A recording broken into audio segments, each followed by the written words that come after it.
I've only said 3 words so far, and you've already pictured what I look like, who I hang out with, what I do on the weekend. That's normal, right?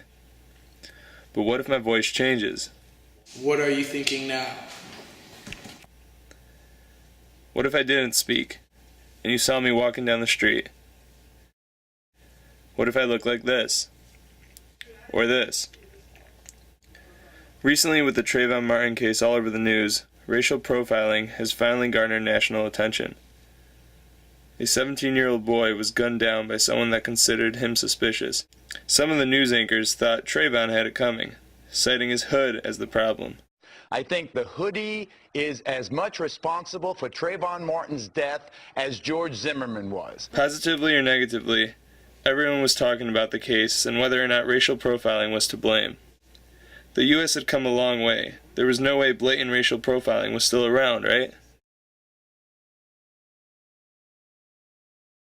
Racial profiling, as I understand it, is when government officials, particularly police, will target people for proper or improper police actions based on race. When the police came out, they saw a black man, and as soon as they saw me, it's like they wanted to arrest. They didn't even want to listen to what I had to say. Pulled over for no reason whatsoever, not speeding, and they just unpacked my entire car for no reason at all, looking for drugs. We were walking down, I believe it was Belmont in Chicago, in a pretty good neighborhood, and a police car just pretty much bombarded us.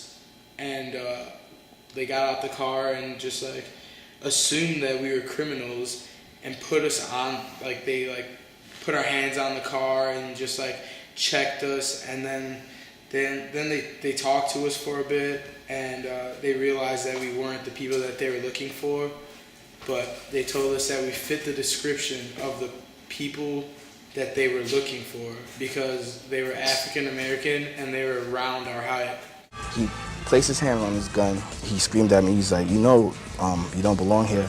Why are you even parked in front of these people's houses? Thousands and thousands, a whole generation of black children and young men in particular are being cordoned off as second-class citizens in this society. And that's what this is really drawing our attention to vividly.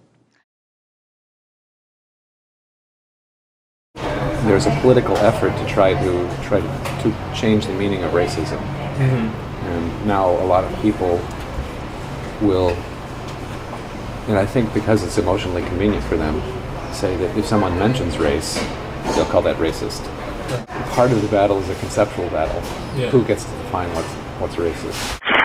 These assholes, they always get away. Why did you stop me? What's that? I said, why did you stop me? I stopped you because you acted suspicious, that's why. Did you write me a citation? Yes, I did.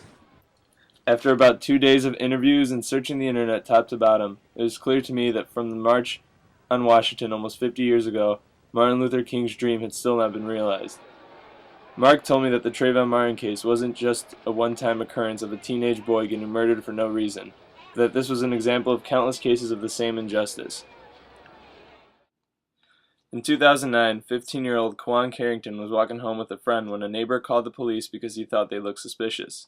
As Champaign police explained, they arrived and told the boys to get on the ground, and a physical struggle ensued, where a weapon was discharged, resulting in the fatal wounding of one of the subjects. Kwan was dead, and the officer that shot him was suspended for 30 days. The Champaign-Urbana Citizens for Peace and Justice led the charge in questioning the investigation and searching for answers. Champaign-Urbana Citizens for Peace and Justice is an organization that was started by several activists in Champaign-Urbana. A couple of different issues that specifically were the things that kicked it off. The phenomenon of particularly African-American youth getting caught up in the criminal justice system.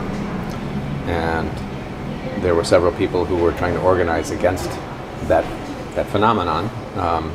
I met Martell Miller and his cousin Patrick Thompson, who came to a conference at the university called education or incarceration.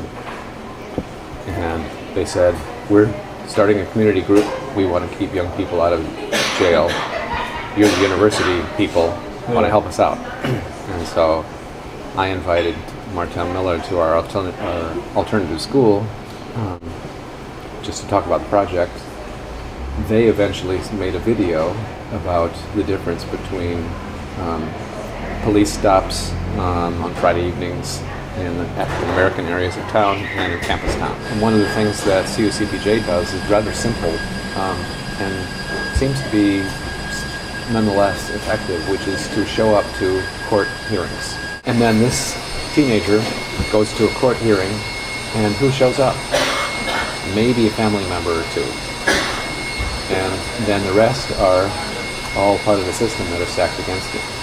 So in the wide range of cases that come to our attention in this group, we try as much as we can, given our schedules, to show up, even 2 or 3 people who are there just to be supportive and say, we are here to witness what's going on here. It changes the way the whole system works. The system is broken. There's no reason African Americans should be stopped by police nearly 5 times as much as everyone else. There's no reason African Americans, and people in general, ever deserve to lose their rights. Until the problem of racial profiling and racism in general are put into open discussion, we will get nowhere, stuck in the 50s.